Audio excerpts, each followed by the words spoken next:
Billionaire saw his maid's daughter washing dishes at 3 a.m., then found out why she skipped school 3 o'clock a.m. In a vast, silent mansion, billionaire Arthur Coleman hears the clock chime.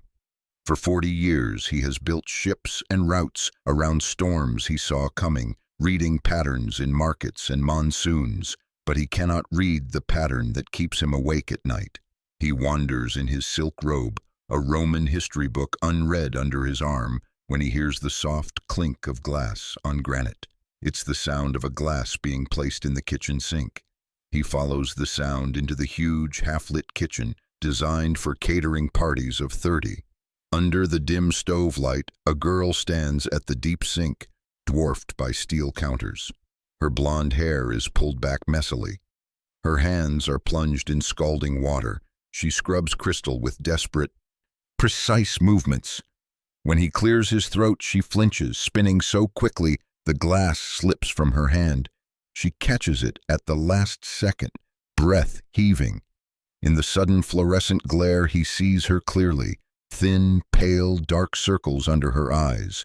A girl who has not slept. She should have been at home, in bed. "I'm Claire, sir," she says, drying her hands anxiously. "Helen's daughter." Helen is his housekeeper, a quiet woman who has been with him 5 years. Claire stammers that her mother has a bad cold. She'd come to help before school. Arthur's eyes flick to the sink stacked with platters and pans from last night's party. This is work for several adults, not a teenager. He notices the old backpack by the service door. From its frayed zipper hangs a royal blue and gold cord, the honor cord he has seen at graduation ceremonies, and next to it, a photo of a man in an airborne uniform. Something is wrong. A scholar is standing in his kitchen, lying to his face, her hands raw from scrubbing. "You should be sleeping," he says. "You have school today." She winces at the word, her shoulders tense. "I'll be done soon," she whispers, eyes dropping as if pleading with him to leave. He doesn't. He stands in the doorway, thinking about the lie. Then he says, "Leave the dishes. Go home. Get some rest. I'll speak to your mother." Panic flashes across her face. She insists Helen will be angry, that he will fire her. Arthur's voice becomes a command born of boardrooms and docks. "I will handle your mother. Go home, Claire." She hesitates, then peels off the wet apron, grabs the heavy backpack. He can almost hear the strain in her shoulders, and slips out into the night. Arthur spends the rest of the night in his library, staring at the black sky. At dawn, he calls George, his precise, discreet head of staff. "What's Helen's situation?" he asks. George confesses that Helen has missed many days recently, and a dismissal file is prepared. "And her daughter?" Arthur asks. George pauses. "Claire Miller, sir, 17, Northwood High's valedictorian, a U.S. presidential scholar, full scholarship to Georgetown University. As of a month ago, she stopped attending class. The school has marked her truant." Arthur's mind links pieces. The honor cord, the backpack, the 3 a.m. dishwashing. By afternoon, George returns with more. Helen isn't sick with a cold. She has been diagnosed with an aggressive lupus. Her insurance calls the new medicine experimental. The cost is $900 a month. She's been fired from her second job. Arthur's house is her only income and the source of her health insurance. Claire has been filling in to keep the job and working nights at a diner for $11 an hour to save for her mother's medicine.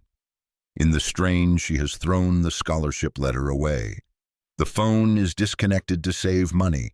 The soldier in the photo is Captain Robert Miller, Helen's father and Claire's grandfather. He served in Baker Company 101st Airborne, the same unit as Arthur's older brother Tommy, who never returned from Vietnam. Captain Miller wrote letters to Arthur's mother, describing Tommy's courage and kindness. Those letters kept his mother from drowning in grief. Arthur has never found a way to repay that kindness. Arthur drives himself to the worn apartment complex where his housekeeper lives. Helen answers the door with swollen hands and a cane. The tiny place is spotless but cold, heated by a single electric heater. When he tells her he's seen Claire, she crumples. She admits she hid her illness for fear of losing the insurance. She can't scrub floors. Her daughter refuses to let her be fired. She begged Claire to stay in school, but Claire wouldn't listen. She found the scholarship letter in the trash. Claire simply asked, "Does a scholarship pay for your medicine?" Helen's voice breaks. She begs Arthur not to punish her daughter. Arthur's voice softens. "I'm not here to hurt her," he says. "I am here to stop you both from destroying your future." He shows her the faded photo of Baker Company, her father standing next to his brother. He tells her about the letters that saved his mother. "This is a debt," he says quietly, "one I have owed for 50 years. He goes to the Evening Star diner that night, a low-ceilinged place that smells of grease. He sits in a booth and orders coffee, watching Claire in a blue cap and oversized uniform hustle between tables. Her blonde ponytail is hidden under a hairnet. She moves with grim efficiency. When he says her name, she freezes. The tray tilts, plates crash, ketchup and coffee splatter. The manager shouts at her, cursing. Claire drops to her knees and tries to scoop up glass with bare hands, tears welling.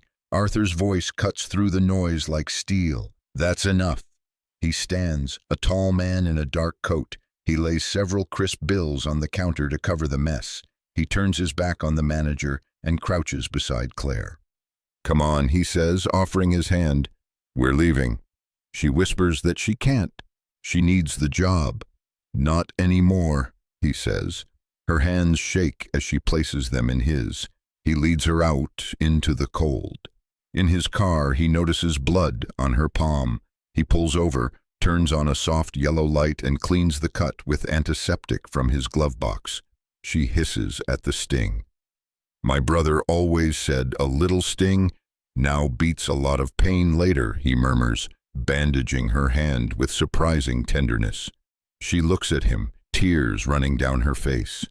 "Why are you doing this?" she asks. He doesn't answer then. Instead, he asks why she threw everything away. The story spills out, finding her mother on the floor, the doctor's bill, the $900 medicine, the phone disconnected. "How could I write papers about policy while my mom was disappearing?" she cries. "What's a scholarship if I lose my mom?" Arthur listens, his jaw clenched.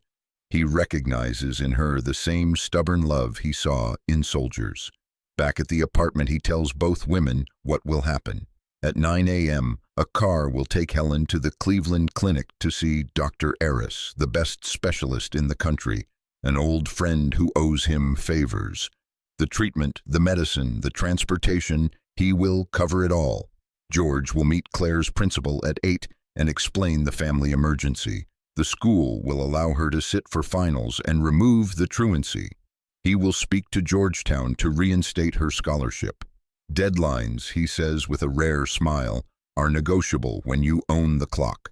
Their utilities will be paid. Groceries will be delivered. You will not freeze. You will not starve. Helen protests, "It's too much charity." Arthur shakes his head. "This is not charity. Your father saved my mother with his words. Let me save his family." Helen looks at the old photograph and finally nods. The next 2 weeks change everything. George persuades the principal and the admissions board. Claire returns to school exhausted but determined. Helen is admitted to the clinic. The new medicine eases her pain. Their apartment warms as the heat comes back on and boxes of food arrive. Claire studies at the small kitchen table with her textbooks. She passes her exams. She walks across the football field in a blue cap and gown. The honor cord rests on her shoulders. She scans the folding chairs and finds her mother in the third row, her face fuller, her hands less swollen, tears streaming down her cheeks. Next to her sits Arthur wearing a plain suit, looking more like a grandfather than a magnate. When Claire's name is called, the applause is thunderous. At the podium, she looks at her prepared speech about ambition and folds it away. "I want to talk about what happens when you can't see a future," she says clearly. We think history is made by big, important people, presidents and billionaires, but history is also made by small choices in the dark, by a soldier who wrote to a grieving mother, by a daughter who quit school to hold her mother's hand, by a man who sees someone falling and stops. My future was bought 50 years ago by my grandfather. It was almost thrown away by me. It was returned by a man who refuses to leave anyone behind. To my class I say, be successful, but more importantly, be kind. The field erupts. Mrs. Dwight, the principal, sobs openly. Helen holds her face in her hands. Arthur nods once, eyes bright. Later, Helen recovers enough to want to work. She tells Arthur she can't be a charity case forever. He smiles. My mother left a small fund, he says. She called it the Baker Company Fund. It was for the children and grandchildren of veterans to pay for books or a down payment. I let it sit. I was busy. I forgot. I need someone to run it, to read the letters, and decide who to help. You know what it is to be in need and too proud to ask. Who better? Helen accepts, tears in her eyes. She takes the job not out of obligation, but purpose. By August, Claire is packing for Georgetown. Arthur arrives with a box containing a new laptop and a flat frame. Inside is a black and white photo, duplicated from his brother's wallet. Young men in fatigues, his brother's arm around Captain Miller. The one on my desk was my mother's, he says. This one was Tommy's. It's yours now. Remember what you're made of. Claire hugs him hard. Thank you, she whispers. He pats her back, throat tight. She hugs her mother, promising to call every night. From the taxi window she sees them. Helen standing stronger than she has in months. Arthur with his arm around her shoulder. Two people from different worlds bound by a debt paid across generations. He watches until the car is gone.